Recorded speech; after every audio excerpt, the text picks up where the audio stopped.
Kuna vizazi tofauti huja na kuondoka. Kama ukitaka kunitazama mimi kama kizazi kinachoondoka, sawa.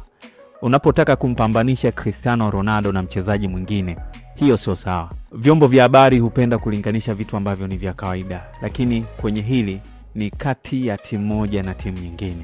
Haya ni majibu ya Cristiano Ronaldo alipoulizwa swali ambalo lilionyesha kumpambanisha kati yake na Lamine Yamal. Hii ni mara ya kwanza kwa Cristiano Ronaldo na Lamine Yamal wanakutana, ambapo watakutana leo kwenye finali ya National League. Kwenye mechi za nusu finali wachezaji wote wawili walifanikiwa kufunga goli. Ronaldo alifunga dhidi ya Ujerumani katika goli ambalo liliwapa ushindi Ureno, na Lamine Yamal alifunga dhidi ya Ufaransa kwenye mechi ambayo Spain walifanikiwa kushinda magoli 5. Lamine Yamal anacheza finali ya leo akiwa bado na umri wa miaka 17, ambapo kwenye umri huo wa miaka 17 amefanikiwa kushinda kombe la Euro akiwa na timu ya taifa ya Spain, na amefanikiwa kushinda makombe mawili ya La Liga na kombe moja la Copa del Rey akiwa na klabu yake ya Barcelona. Amefanikiwa kucheza mechi 106 akiwa na Barcelona, na amefunga magoli 25 na kutoa assist 18 kwenye mechi 106 alizocheza akiwa na jezi ya Barcelona. Akiwa na jezi ya timu ya taifa ya Spain amefanikiwa kucheza mechi 20 na amefanikiwa kufunga magoli 6 na kutoa assist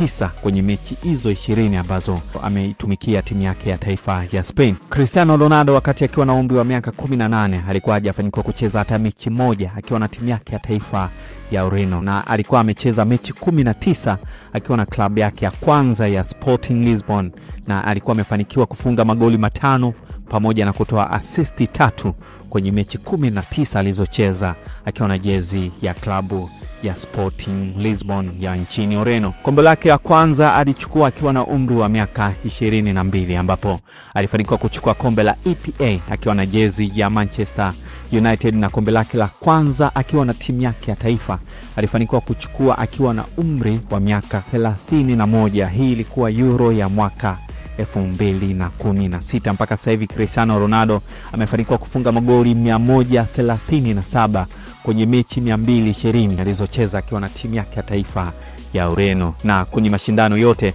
amefanikiwa kufunga magoli 937 akiwa anakimbilia rekodi ya kuwa mchezaji wa kwanza kufanikiwa kufunga magoli 1000 kwenye mashindano yote rasmi yanayotambulika. Leo hii wanakutana Cristiano Ronaldo, mchezaji ambaye amefanikiwa kucheza kwa mafanikio makubwa kwa muda mrefu, pamoja na Lamine Yamal ambaye ni mchezaji anayeonekana kuwa ni mchezaji ambaye anaweza akacheza kwa mafanikio makubwa kama ambavyo Cristiano Ronaldo pamoja na mwasimu wake mkubwa Lionel Messi ambao wamefanikiwa kucheza kwa mafanikio makubwa kwa muda mrefu. Maoni yako ni yapi, mwana SNS?